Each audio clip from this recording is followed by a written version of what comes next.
di kemudian harinya. Zurriyatan ba'duha min ba'd, keturunan satu dengan yang lainnya, yaitu keturunan-keturunan dari mereka, baik itu dari Nabi Adam, Nabi Nuh, kemudian keluarganya Ibrahim dan Ali Imran. Ba'duha min ba'd, wallahu sami'un alim, dan Allah Subhanahu wa taala Maha mendengar lagi Maha mengetahui. Itu ayat yang kita bahas malam tadi mengenai tentang Quran surah Ali Imran ayat 33 dan 34. Nah, pada hari ini, pagi hari ini kita mencoba membahas yaitu Quran surah Ali Imran ayat 35. Ayat 35 dan ayat 36. Dua ayat pada pagi hari ini. Allah Subhanahu wa taala berfirman, "Idz qalat imra'atu Imran, Rabbi inni nazartu laka ma fi batni muharrara, fataqabbal minni innaka antas sami'ul alim." Falamma wada'atha qalat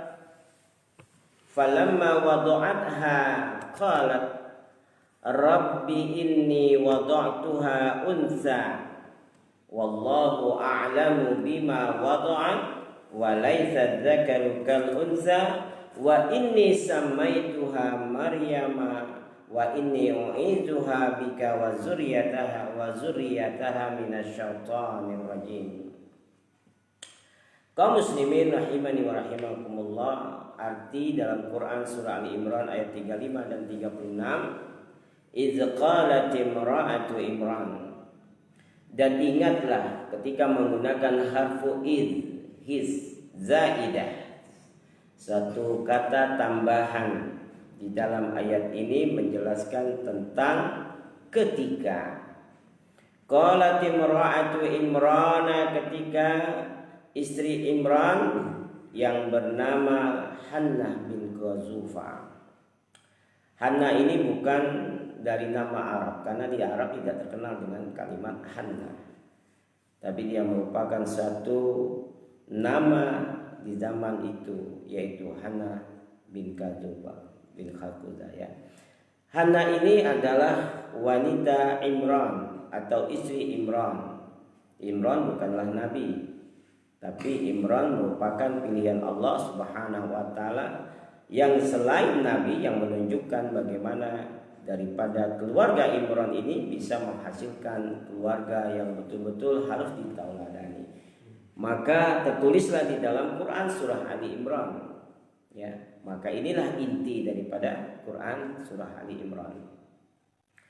Apa kata Imran?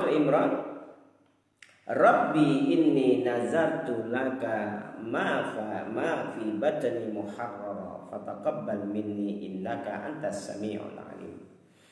Waktu itu istri Imran berdoa, inni nazartu laka ma fi batni muharrara, wahai Tuhanku, sesungguhnya aku telah bernazar kepadamu apa-apa yang ada di dalam perutku untuk mengabdi kepada Baitul Maqdis.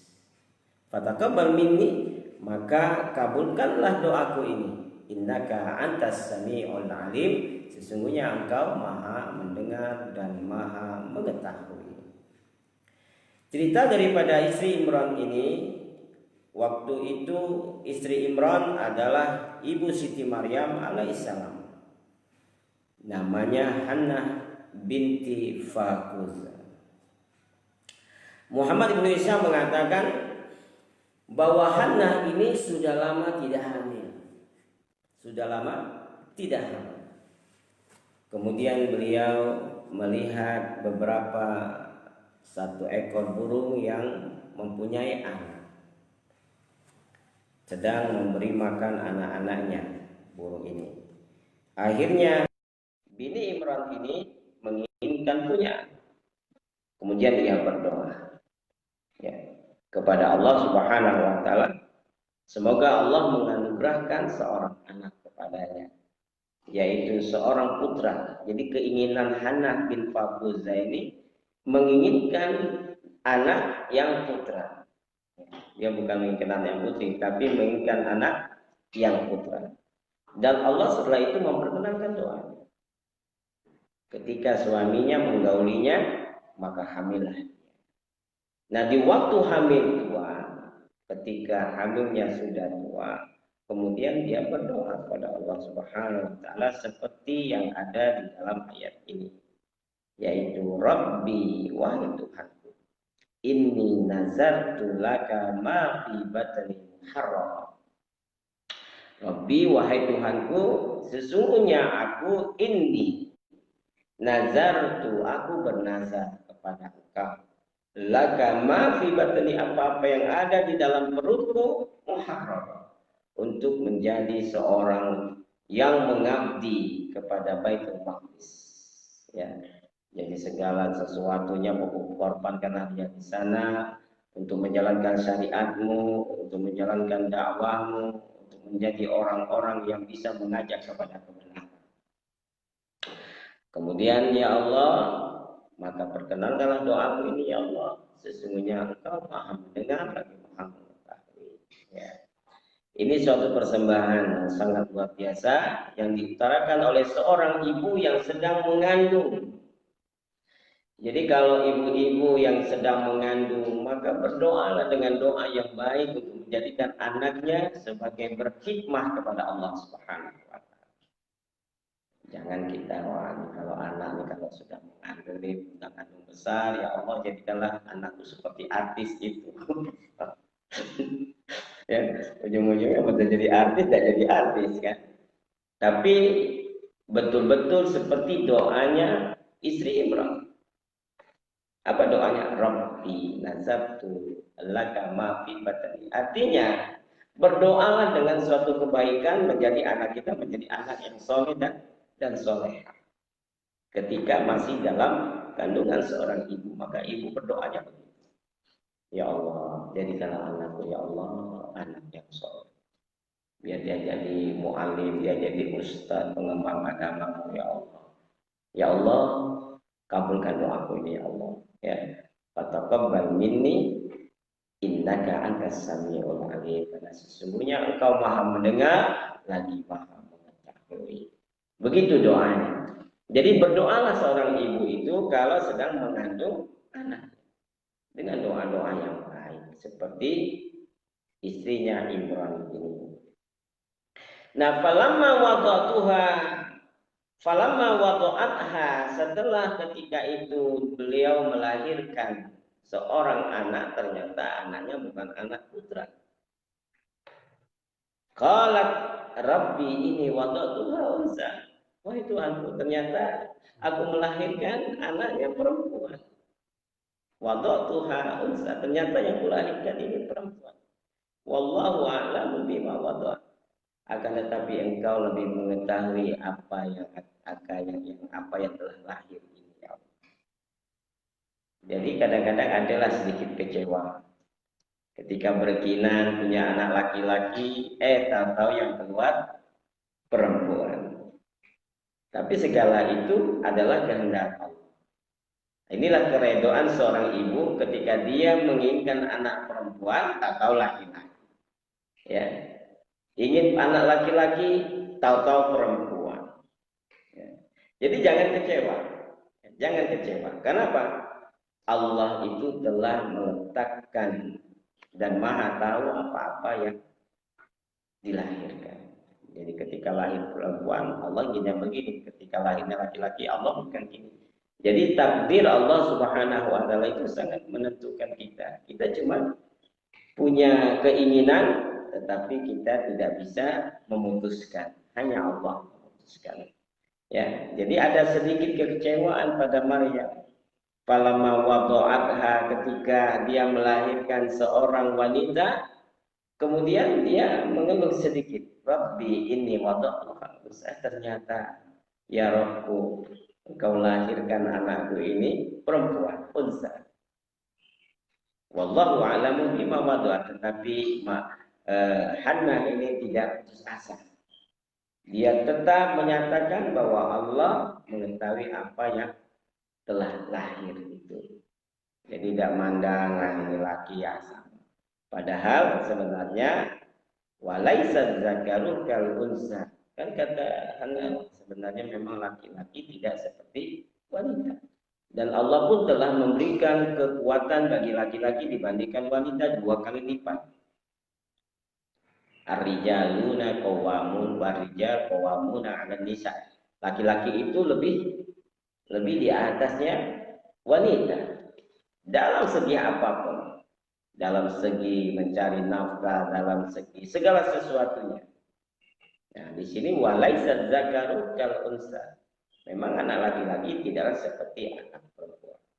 Anak laki-laki bisa bebas kemana-mana, tetapi anak perempuan tidak bebas seperti anak laki-laki. Kalau seandainya anak perempuan bisa bebas seperti anak laki-laki, maka jadilah kerusakan di muka bumi. Ini katanya sekarang ketika melanggar dari perintah Allah, maka rusaklah apa yang ada di permukaan bumi. Yakni dalam hal kekuatan dan kesabaran dalam ibadah dan berkhidmah mengurus Masjidil Aqsa itu laki-laki tidak seperti perempuan.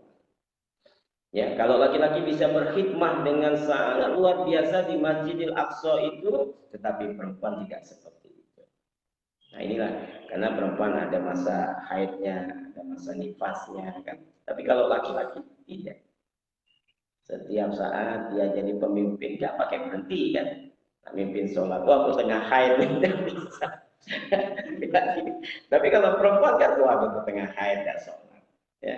Tengah nifas, tengah sudah melahirkan, tidak sholat selama 40 hari. Tapi laki-laki tidak. Maka mengapa yang patut menjadi pemimpin itu laki-laki dibandingkan wanita? Karena disitulah kelemahannya. Kalau laki-laki itu penuh dengan kesabaran yang tinggi. Coba wanita, tidak pernah sabar. 1 kali ngomong, 100 dia ngomong. Nah, itu. Sekali dia ngoceh, tidak selesai ngoceh. Tapi laki-laki sekali ngoceh selesai. Kan? Jadi dalam kesabaran juga laki-laki lebih sabar dibandingkan wanita. Dan laki-laki lebih teguh dalam pendirian dibandingkan wanita. Sebab laki-laki mempunyai akal yang sangat luas. Sedangkan wanita hanya tertekan di dalam batinnya. Jadi kalau sudah sakit selama-lama. Kawan laki-laki tidak. Sakit sekali, sudah tinggalkan. Sakit-sakit. Inilah dikatakan walaisa dzakaru kal unsa. Memang laki-laki tidak sama dengan wanita. Kemudian Kemudian Hanna menamakan anaknya wa inni samaituha Maryam. Jadi sewaktu lahir itu kemudian Hanna ini memberi nama anaknya Maryam. Ya. Jadi di dalam Islam juga demikian, boleh menamakan setelah dilahirkan. Misal malam lahir langsung dinamakan nama anakku Abdullah atau nama anakku Ismail atau namaku dan lain sebagainya. Dan Nabi Shallallahu Alaihi Wasallam ketika di dalam ayat ini terkandung makna boleh menamai anak di hari kelahirannya secara langsung seperti yang tersirat dalam makna secara lahiriah dalam ayat ini. Wa inni samaituha Maryam. Ketika lahir lihatnya perempuan, ini kuberi nama apa? Setelah lahir lihatnya laki-laki, ini kuberi nama Abdullah. Ya, setelah lahir tengok, wah ini namanya Ibrahim. Jadi sebenarnya di dalam riwayat Nabi Shallallahu Alaihi Wasallam itu Rasulullah Sallallahu Alaihi Wasallam bersabda, "Wulida liyal lailatu waladun samaituhu ismi wa abi Ibrahim." Ya. Jadi telah dilahirkan untukku malam ini kata Nabi SAW seorang anak laki-laki, maka aku beri nama dengan nama Abi Ibrahim. Nah, Rasulullah ketika lahir anaknya malam itu kemudian Rasulullah langsung memberi nama Abi Ibrahim. Namanya singkat saja lah. Sebenarnya nama yang susah-susah itu nanti susah juga. Capek namanya. Kalau Ibrahim nggak jelas. Abi Ibrahim jelas. Ya. Nah dalam hadis Sahih Bukhari juga disebutkan, anna rajulan qala, seseorang mengatakan, sesungguhnya seseorang telah berkata, ya Rasulullah, ulidali al-lailatu waladun fama usammihi. Kata seseorang ini tanya kepada Rasulullah, ya Rasulullah, aku telah lahir seorang anak pada malam hari ini. Seorang anak, kuberi nama apa ini? Kata dia kan. Maka nama apakah yang kuberikan kepadanya? Apa namanya bagus? Gitu kan. Dia berhadapan dengan Rasulullah SAW. Kemudian Nabi SAW menamai anak laki-laki itu dengan Abdurrahman. Oh, namamu Abdurrahman. Hamba Allah yang maha penyayang. Kenapa sih Abdurrahman kan? Kayak lahir. Siapa namanya Rasulullah? Abdurrahim. Kan bagus nama kan Abdurrahim. Tapi kalau nama-nama yang sekarang ini kadang-kadang pusing kita ya. Mana itu? Waduh, memang keren namanya. Kadang-kadang tidak mengandung doa. Pusing apa ini? Kadang-kadang saya waduh apa ini? Saya juga pusing juga. Coba kata Rasulullah Abdurrahman nama. Abdul Rahim, Abdul Rauf, Abdul Ghafar. Kan senang gampang-gampang aja kan. Disebutkan pula di dalam hadis sahih bahwa ketika datang Abu Usaid seraya membawa anaknya kepada Nabi sallallahu alaihi wasallam untuk ditaknik. Jadi setelah lahir anaknya bawa kepada Nabi, saya nak ditaknik anak saya. Ya. Tetapi Nabi sallallahu alaihi wasallam waktu itu sedang sibuk. Beliau sedang sibuk, tidak sempat. Ya. Lalu Abu Said memerintahkan agar dikembalikan ke rumahnya. Kalau itu sudah tidak jadi, bawa lagi ke rumah. Ketika Rasulullah SAW tidak sibuk lagi dan ingat di majelis yang sama pada suatu saat pertemuan yang sama, ketika Rasulullah tidak sibuk, maka beliau SAW menamainya Al-Munzir. Wah, baru Rasulullah. Wah, anakmu namanya Munzir. Gitu kan. Kan singkat-singkat kan Munzir namanya kan Abdurrahman, tidak pusing-pusing kan. Adapun hadis yang diberikan dari Qatadah dari Al Hasan Al Basri dari Samurah Al Jundub yang mengatakan bahwa Rasulullah Sallallahu Alaihi Wasallam telah bersabda, "Kullu ghulamin rahina bi aqiqatihi." Setiap anak yang lahir itu digadaikan oleh akikahnya. Nah, ini yang dimaksud dalam hadis akikah. Yang disembelih untuk menebusnya pada hari yang ketujuh dari kelahirannya. Hari yang ketujuh itu tergadai, maka pada hari ketujuh itu segera dilakukan akikah. Lalu diberi nama dan dicukur rambutnya. Jadi pada waktu itu diberi nama dan dicukur rambutnya pada hari yang ketujuh. Tetapi boleh nggak kita pas lahir kemudian diberi nama? Ya seperti ayat tadi.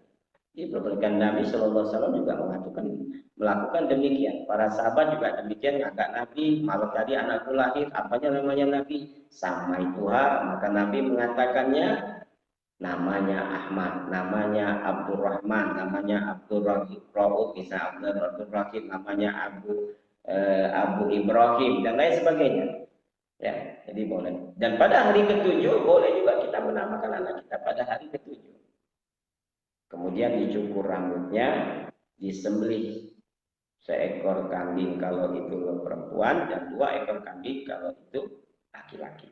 Itu menyatakan kenapa 2 ekor bagi laki-laki, kenapa 1 ekor bagi perempuan. Itu kan menunjukkan laisa zakaru kal unsa. Memang laki-laki nggak sama dengan perempuan. Dalam segi apapun laki-laki itu lebih umum. Apalagi dalam kepemimpinan. Kalau dipimpin oleh seorang wanita, hancur kita, kan? Hancur kita. Karena dia tidak sabar, pasti dia nak ngomong. Ujung-ujungnya hancur lah kita seperti ini kan. Itu kalau dipimpin oleh wanita. Tapi kalau dipimpin oleh laki-laki dan Allah menginginkan dalam kepemimpinan itu tetap orang-orang yang baik. Di seluruh ayat dalam Al-Quran, kemudian hadis Nabi SAW, penguasa bumi ini adalah dari orang-orang beriman. Bukan dari orang-orang yang tidak beriman. Dari orang beriman. Pertama Adam alaihissalam, orang yang beriman. Setelah hancur di masa akhirnya, kemudian diturunkan lagi penguasa bumi ini, dari orang-orang yang beriman. Setelah zaman Nabi Nuh begitu panjangnya, habis masa itu, kemudian ada keturunan Nuh, berubah lagi, kemudian Allah turunkan Nabi Ibrahim alaihissalam dari orang-orang beriman. Karena orang-orang beriman bisa kata Allah untuk memperbaiki dunia ini. Tetapi kalau orang-orang tidak beriman menguasai akan kehancuran. Maka kita orang beriman pun kalau ingin memilih cari orang yang beriman. Nah, gitu. Ya, jangan cari orang yang tidak beriman. Cari orang beriman. Karena ini perintah Allah. Jadi kalau salah ada orang ataupun siapapun dia mencari orang-orang yang tidak beriman sebagai pemimpinnya. Kalau ada orang itu beriman, maka itulah yang diinginkan Allah. Jadi jangan mengatakan, wah ini bukan masalah agama, ini masalah dunia. Orang ini perlu dikoreksi. Mungkin membaca Quran. Coba dia baca Quran. Nggak bisa, dalam dunia ini tetap agama. Di nomor satu kan. Cara pemimpin, ini. Allah kok mengutus dari pertama nabi, lalu satu nabi, lalu satu nabi. Itu namanya Allahumma malikal mulki. Allah lah penguasa kekuasaan ini. Dia memberi kekuasaan kepada yang dia kehendaki. Dia memberi memutuskan kekuasaan kepada sesuatu yang tidak dikehendaki, yang Allah kehendaki. Semuanya itu sudah menjadikan batas-batas yang telah Allah berikan kepada kita. Kaum muslimin rahimani wa rahimakumullah. Kemudian firman Allah Subhanahu wa taala menceritakan doa Ibu Maryam, wa inni u'izuha bika wa dzurriyyataha minasyaitonir rajim. Dan sesungguhnya aku melindungkannya serta anak keturunannya kepada pemeliharaan engkau dari syaitan yang terkutuk. Ini penting. Bagi seorang ibu yang ingin melahirkan seorang anak, maka hendaklah dia berdoa. Setelah lahir, kemudian dia memberi namanya, setelah itu dia berdoa kepada Allah. Ya Allah, aku memberikan perlindungan kepada engkau, ya Allah, dari godaan syaitan yang terkutuk. Kenapa? Karena anak itu bisa diganggu oleh syaitan. Di dalam hadis yang sahih, Rasulullah Shallallahu Alaihi Wasallam telah bersabda, "Ma min mauludin yuladu illa massahu syaitan hina yulad." Jadi kata Rasulullah Shallallahu Alaihi Wasallam, tiada seorang anak pun yang baru dilahirkan melainkan syaitan menyentuhnya. Ya, fayastakhilu sarihan min masihi iyahu. Lalu ia menjerit, menangis karena setan telah menyentuhnya. Kecuali siapa? Kecuali Maryam dan anaknya Isa. Ya, kecuali kata Rasulullah SAW, Maryam dan anak laki-lakinya. Kemudian Abu Hurairah radhiyallahu anhu mengatakan, bacalah oleh kalian jika kalian sudah suka firman berikut ini, dan sesungguhnya aku melindunginya serta anak keturunannya kepada pemeliharaan engkau dari setan yang terkutuk. Baca doa. Ya, apa doanya? Wa inni u'izuha bika wa dzurriyyataha minasyaitonir rajim. Kalau adanya perempuan.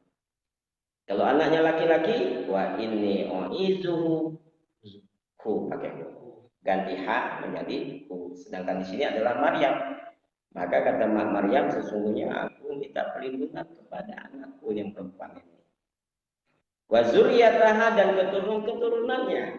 Jadi kalau hu wa dzurriyyatahu minasyaitonir rajim, dari godaan setan yang terkutuk. Ya.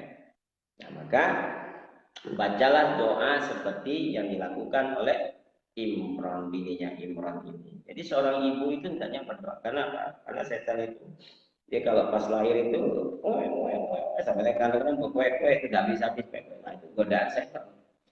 Tapi ketika dia berdoa dengan doa ini, maka Allah akan melindunginya. Ya.